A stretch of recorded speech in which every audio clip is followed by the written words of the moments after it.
시청자 여러분 안녕하십니까? 채널A 뉴스의 라이브 시작합니다. 오늘 첫 소식입니다. 집 없는 청년들은 버리는 폐버스를 개조해서 집으로 사용하게 하는 게 어떻겠냐라는 아이디어. 더불어민주당 황희 의원의 이른바 폐버스 청년주택 논란이 여전히 시끄럽습니다.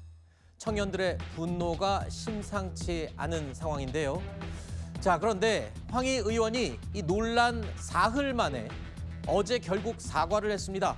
이후 여하를 막론하고 청년들과 국민께 사과드린다라고 밝혔습니다. 하지만 성난 민심을 달랠 수 있을지는 의문이라는 지적이 나오고 있습니다. 자, 어제 저희가 잠시 소개해드리기도 했지만 계속해서 인터넷에는 이를 풍자하는 영상들이 쏟아져 나오고 있습니다. 보시죠. 진짜 될 줄 몰랐네요. 요즘 인터넷에서 떠돌고 있는 영상입니다. 폐버스를 층층이 아파트처럼 쌓아 만든 주택단지인데요.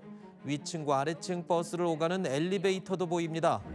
더불어민주당 황희 의원이 제안했던 폐버스 청년주택이 보급된 미래를 가정한 AI 영상입니다. 살아보니 어떠세요? 여름엔 버스 안이 찜질방되고 겨울엔 냉동고되고 옆집 화장실 냄새 심한 거 빼고요. 버스 주택에 입주한 부부의 집에 집들이로 놀러온 지인들이 부럽다고 말하는데요. 와, 벌써 성공해서 버스 주택 들어갔네? 부럽다. 더 퍼스트 무빙 캐슬이라며 유명 건설사 브랜드 아파트를 연상케 하는 이름까지 붙였습니다. 자, 이른바 이 폐버스 주택과 관련된 집값을 풍자한 글도 인터넷에 등장했습니다. 오늘자 청년부동산 매물 소식이다. 뭐 이런 제목으로 떠돌고 있는데요. 청년부동산이라고 적힌 이 버스 사진과 함께 이 집의 이름이 한남더 휠입니다. 한남더 힐이라고 한 60억 원 하는 아파트가 한남동에 있죠. 이걸 풍자해서 빗대서 한남더 휠 매매가 2천만 원. 자, 그리고 이 반포 지역에 가면 또 130억 원이 넘는 아파트가 있습니다. 리버파크라고요. 자, 그런데 이걸 또 풍자해서 리버스파크라고 해서 매매 1,500만 원. 뭐 이런 풍자한 내용들이 인터넷에 지금 넘쳐나고 있습니다. 자, 그야말로 젊은 세대들, 청년들의 분노가 얼마나 큰지 느껴지는데요. 청년들의 목소리를 들어보실까요? 해외 사례 중에 약간 빈곤층 쪽에서 뭐 자동차에 산다거나 그런 사례들을 보면서 좀 잘못된 생각으로 그런 말을 하지 않았나. 화가 많이 났던 것 같아요. 본인들 자녀라고 생각하시면 그렇게 거기 살 수 있게 만들 수 있는지. 어이없고 그냥 어떻게 하면 우리 그 20대 사람들 입장에서 생각도 안 하고 그냥 그런 얘기만 하나 그런 생각을 했던 것 같아요. 이렇게 청년들의 분노가 갈수록 점점 더 일파만파 확산되자 어제 급기야 황희 민주당 의원이 결국 사과를 했습니다. 폐버스 청년주택을 제안한 지 사흘 만에 나온 첫 번째 사과인데요. 당일에 바로 글을 삭제하긴 했지만 먼저 사과를 하기 전에 SNS에 글로 사과를 했어요. 그리고 또 기자간담회를 열겠다고 했다가 취소했고요. 그랬다가 다시 사과를 했습니다만 글쎄요. 사과의 시점 그리고 사과의 방법에 대해서 어떻게 느끼셨는지요? 그래서 한마디로 지금 민주당 중진인 이 황희 의원의 사과가 진정성 있는 사과로 전혀 보이지 않습니다. 과정을 한번 쭉 돌아보면 지난주 금요일 오후에 황희 의원이 이른바 버스하우스에 관한 글을 처음 올렸다가 그 글을 내리고서 일종의 해명글을 하나 올렸습니다. 네. 그랬다가 그 글도 다시 삭제를 했죠. 그리고 금, 토, 일 사흘 동안 어떠한 사과도 없었습니다. 그리고 월요일 오전에는 황희 의원이 기자간담회를 예고합니다. 네. 월요일 오후 2시에 국회의원회관에서 개최를 하겠다. 그런데 그 보도자료를 보면 뭐라고 되어 있었냐. 버스 부동산 논란 입장 설명이라고 되어 있었어요. 아하. 그럼 애초에 하려고 했던 것이 과연 사과이냐. 여기에 대해서도 큰 의문이 제기될 수밖에 없는 것이죠. 네. 그리고 우여곡절 끝에 기자간담회를 취소하긴 했습니다마는 사실 그 기자간담회를 했다면 아마 현장에서 굉장히 곤란한 질문 많이 받았을 겁니다. 저도 제가 살고 있는 목동의 그 지역구를 둔 국회의원이 저런 발언을 했다는 것을 도저히 그냥 넘어갈 수 없어서 네. 그 국회의원회관 현장에 가보려고 했거든요. 그랬더니 저희 동네에서 나도 같이 가겠다. 하는 분들이 계셨어요. 그 정도로 지금 청년들뿐만 아니라 시민들의 분노가 큽니다. 네. 취소는 너무나 당연한 것이고 지금 이런 SNS 사과 메시지 하나로 넘어갈 것이 아니라 청년들에 대한 진정성 있는 사죄 그리고 의문의 일패를 당한 목동 주민들에 대한 어허. 진정성 있는 사죄가 역시 있어야 될 것이다라는 말씀을 드립니다. 목동 주민이 왜 의문의 일패죠? 왜냐하면은 저 버스하우스 주장이 올라온 뒤에 인터넷 댓글에서 여러 가지 조롱성 이야기들이 많이 나왔습니다. 네. 그러니까 황희 의원이 주장하는 그 버스는 목동에 주차할 거냐 그런 이야기들이 나오는데 목동 주민들로서는 억장이 무너지지 않겠습니까? 네. 자, 일단 민주당의 황희 의원의 국회 상임위가 국토교통위 소속입니다. 우리 정부의 부동산 정책 그리고 뭐 철도, 도로 관련 이 정책들을 총괄하는 주무 업무를 담당하는 국토교통위 소속의 의원이기 때문에 더더욱 비난의 화살이 쏟아질 수밖에 없어요.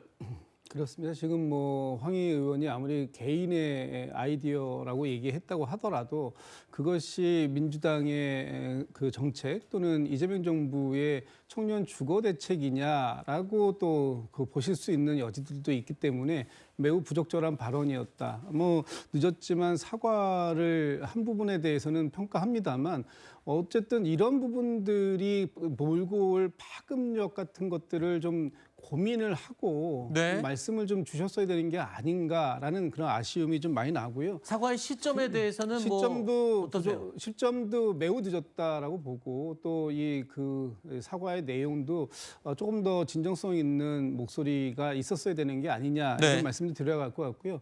청년들께서 지금 많이 화가 날 만합니다. 제가 생각해도 저렇게 뭐 폐주택 물론 단순한 아이디어 아주 좀 짧은 기간 동안에 한시적으로 이용할 수 있는 것이다라고 하더라도 지금 이 정부가 준비하고 있는 이 부동산 공급 대책이 좀 부실한 거 아니야? 라는 그 어떤 신뢰도를 저하시키는데 아하. 황희 의원의 이 그 SNS 글이 상당히 크게 영향을 줬다라고 본다면 네네. 황희 의원이 지금 뭐 단순한 본인의 아이디어가 본인에게뿐만 아니라 지금 이재명 정부와 또 더불어민주당의 네. 어떤 이제 이 부동산 정책에 대해서도 상당히 좀 많이 영향을 준 게 아니냐, 알겠습니다. 기본적인 영향을 줬다 이렇게 평가합니다. 자, 황희 의원 본인도 사과 회견을 통해서 아이디어 차원이었다라고 설명을 했고요. 이에 앞서서 민주당에서도 단순한 아이디어 제안 차원이었다라고 설명을 하기도 했습니다.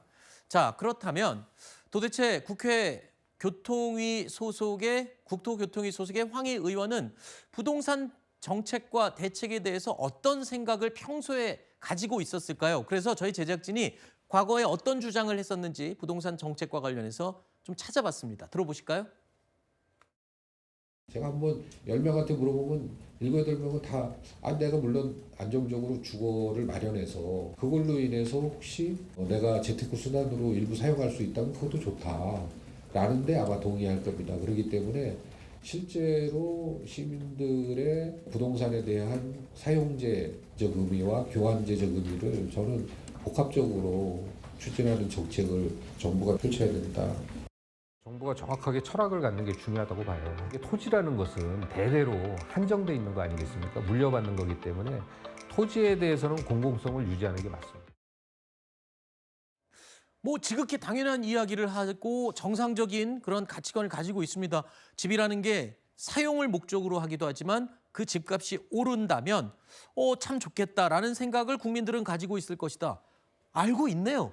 알고 있는데 왜 실천을 하지 않는지 좀 의문이 들죠. 네. 저는 민주당 지도부가 이 황희 의원의 발언의 이 심각성, 민심에 미치는 영향에 대해서 아직 제대로 파악하지 못하고 있는 게 아닌가 이런 생각이 듭니다. 네. 왜냐하면 지금 이재명 정부의 세법 개정안이 너무 황당한 내용이 많이 포함됐기 때문에 이미 부동산 우리 국민들의 민심이 굉장히 활발 타오르고 있어요. 네. 근데 황희 의원의 이런 발언은 특히 청년층에게 어떤 민심 이반이 더 가속화시키는 영향을 주고 있거든요. 네. 이렇게 심각한 발언을 했다면 그리고 민주당 그리고 이재명 정부가 이런 정책을 추진하지 않는다면 이렇게 기자간담회를 막을 게 아니라 황희 의원을 국토교통위에서 사임시켜야죠.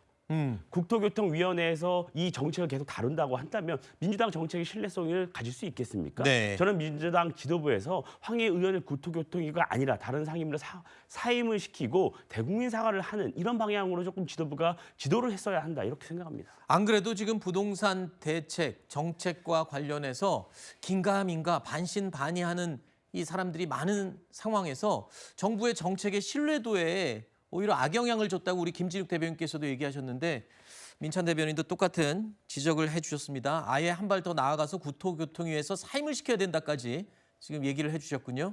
자, 청년들에게 안정적인 주거 환경이 필요하다라고 줄곧 언급을 해왔던 황희 의원이 갑자기 버스 주택을 언급한 부분, 글쎄요. 청년들의 분노가 커지는 가장 중요한 포인트가 아닌가 싶습니다. 당사자가 좀 늦었지만 이 논란 사흘 만에 어제 이제 사과를 했습니다만 그래도 이 논란은 가라앉지 않고 있지요. 당사자의 사과에도 불구하고 야권에서는 지금 비판의 목소리가 쏟아져 나오고 있습니다. 사과로 해결될 수 있는 문제는 아닌 것 같고 황희 의원 스스로가 진정성이 있었다. 그럼 굉장히 간단해요. 이게 옛다 감지덕지가 아니라고 말씀하시면 저 가족들 다 데리고 폐버스 하나 고쳐서 사시면 돼요. 이렇게 난 진짜 이게 그 대안이 된다고 생각해서 권한 거다. 자식들 다 데리고 이렇게 5천만 원 들여서 여기서 살겠다. 그렇게 하면 저는 정치인으로서 좋은 길이라고 생각합니다. 네. 본인들의 자녀들이라면 폐버스에 살게 하고 싶습니까? 왜 폐버스에서만 삽니까? 남산에 텐트도 치고 한강에 보트도 띄우면 되지 않겠습니까? 그러면 청년들 무슨 걱정이 있겠습니까? 청년들이 무슨 실험 대상이냐? 그리고 사과한다고 이게 끝날 일이냐? 국민의힘에서는 여전히 비판이 쏟아져 나오고 있습니다. 청년들의 분노가 크다는 것, 민주당과 이 정부에서도 지금 상당한 부담을 느낄 수밖에 없을 것 같아요. 이게 황희 의원이 그 발언 사과하고 아이디어 차원이었다라고 한다고 이게 무마될 일 같지가 않아요. 안 그래도 지금 이번 주에 정부의 가장 핵심인 공급대책 발표 앞두고 있는 상황에서 참 시점도 교묘합니다. 네. 하필. 매우 좀 안타깝습니다.